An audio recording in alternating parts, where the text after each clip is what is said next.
안녕하세요. 오늘은 호주 직장에서의 employment type, 일의 종류에 대해 이야기해 보겠습니다. 아마 많은 서양 국가들도 비슷한 employment type을 가지고 있을 거라 생각되는데요. 한국의 고용 종류와 비교해서 한국은 얼마나 많은 부분에서 서양과 다른 부분이 있는지 궁금하네요. 다양한 employment type에 따라 여러분의 업무 시간, 분량, 업무의 경중, 업무의 분야 등이 달라질 수 있고, 또한 여러분이 회사로부터 받게 되는 법적인 혜택들에도 차이가 있을 수 있습니다. employment type도 공기업이냐 사기업이냐에 따라 좀 차이가 있을 수 있는데요. 이번 영상에서는 공통적으로 적용되는 employment type들을 중심으로 굵직굵직하게 설명하겠습니다. 그럼 employment type에는 어떤 종류가 있을까요? 첫 번째, 정규직에는 full-time과 part-time으로 나눌 수가 있는데요. full-time은 보통 주 5일 일하게 되겠고요. 여러분이 일반 정규직이라고 생각할 때 떠오를 수 있는 회사로부터 받는 각종 혜택과 직원으로서의 의무가 주어집니다. 임금은 보통 연봉으로 책정됩니다. 파트타임은 주에 5일이 아닌 며칠 정도만 일을 쭉 하는 거고요. 예를 들어서 여러분이 주 3일만 쭉 근무를 한다면 모든 고용 조건들은 풀타임과 같고, 다른 점은 임금이나 휴가 및 병가 일수가 풀타임의 60%로 계산이 됩니다. 파트타임은 주로 출산을 앞두거나 육아와 병행하고자 하는 여성분들이나 퇴직을 앞두고 있는 분들에게 인기가 많습니다. 두 번째, contract 혹은 temp.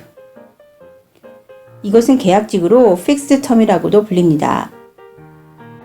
일정 기간의 계약직은 크게 세 가지로 나뉠 수가 있는데요. 첫 번째는 fixed term contract with company. 그러니까 회사로부터 직접 얼마간의 계약 기간 동안 고용되는 경우, 이 경우에는 다른 직원들과 같이 회사로부터 임금 지급을 받고요. 계약 기간 동안 보통 휴가와 병가 등 일반 정규직과 같은 대우를 받습니다.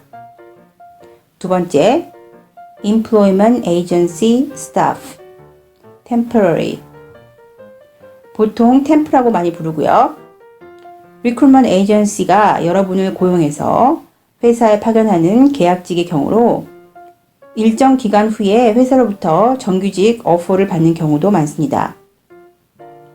여러분은 파견 나간 해당 회사에서 일한 시간을 타임시트에 적어 해당 회사의 매니저에게 승인을 받고 리크루트먼트 에이전시에 제출하면 됩니다. 그러면 리크루트먼트 에이전시는 이 타임시트를 바탕으로 하여 시간당 일하는 금액을 해당 회사에 청구하게 되며 여러분은 리크루트먼트 에이전시로부터 임금을 지급받게 됩니다.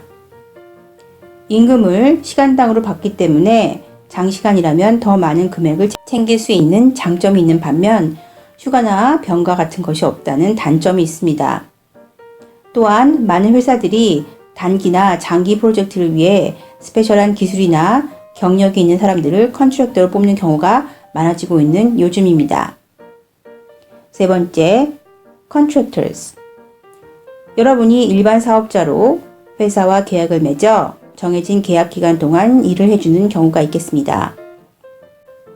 세 번째, casual. 이것은 일이 있을 때만 일을 하는 임시직입니다. 주로 시급제이며 정해진 날짜가 없으며 일이 있는 경우에만 나와서 일하는 경우가 많습니다.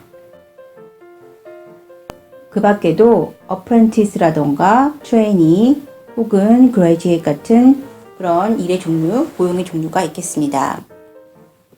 어프렌티스 같은 경우에는 좀 특정한 그런 기술 분야의 한 포지션에서 쭉 좀 길게 한 3, 4년까지 그렇게 기술을 연마하면서 좀 배우는 그런 자리고요.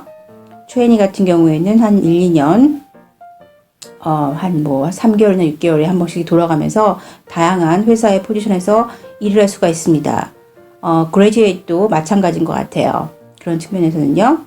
바로 학교를 졸업하거나 졸업 예정인 사람들이 와서 일을 할 수가 있습니다. 각 employment type에 대한 사회적 인식과 이직의 이유. 오래전에는 호주에서도 많은 사람들이 평생 직장 같은 느낌으로 회사들을 다녔었다고 합니다. 제가 처음 호주에서 직장을 다니기 시작할 때도 한국만큼은 아니었지만 어느 정도는 호주에서도 정규직이 가장 안정적으로 인식이 되었었습니다. 은행 대출을 받을 때도 당연히 선호되는 일의 종류였으니까요. 하지만 2000년대 중반에 들어서면서 직원들의 이직률, 턴오버 레이시라고 하는데요. 이 이직률이 높아져서 평균 2년에서 4년마다 이직을 많이 하는 것 같습니다. 저를 비롯해서 제 주위에서도 여러 가지 이유로 그렇게 이직들을 자주 하고 있습니다. 제가 호주에 이민 온 지 20년이 다 돼가는데요. 길다면 긴 이 시간 동안 저 역시도 여러 회사들을 옮겨 다니면서 정규직이나 계약직으로 일을 해왔습니다. 그렇다면 호주 사람들은 왜 자주 이직을 할까요? 이유는 다음과 같습니다. 연봉, 시급 인상, 회사의 장소 혹은 출퇴근 시간, 또 자기 개발, 새로운 업무에 대한 도전, 업무의 비중, 그리고 워라밸, 구조조정, 회사의 해외 이전, 또 계약 기간의 만료 등의 이유가 있고요. 임신과 출산, 그리고 육아, 그리고 매니저를 포함한 직원들 간의 불화 혹은 다른 기타의 이유가 있겠습니다. 이상의 많은 다양한 이유로 이직들을 하지만 자발적 이직일 경우에는 많은 호주인들이 본인의 라이프 스타일에 따라 이직을 많이 하는 것 같습니다. 물론 라이프 스타일에는 워라밸이 포함이 될 겁니다. 물론 어딜 가든 자발적이든 비자발적이든 간에 이 돈 때문에 이직을 하는 경우가 역시 많죠. 중요한 것은 이직의 이유가 남이 날 어떻게 볼까? 라기보다는 내가 얼마만큼의 능력이 있으며 어떤 일을 할 수 있는지에 따라 직장을 옮겨 다니는 경우가 많다는 것입니다. 세계는 이미 글로벌화 되어 있고 인터넷과 테크놀로지의 발달로 더더욱이 워크플레이스에서의 시간과 공간에 의한 제약이 줄어들고 사람들의 고용 방식이나 일의 방식도 바뀌고 있습니다. 따라서 어느 임플로이먼트 타입이 더 낫고 우수하다라고 생각하는 것은 뒤처진 사고라고 생각합니다.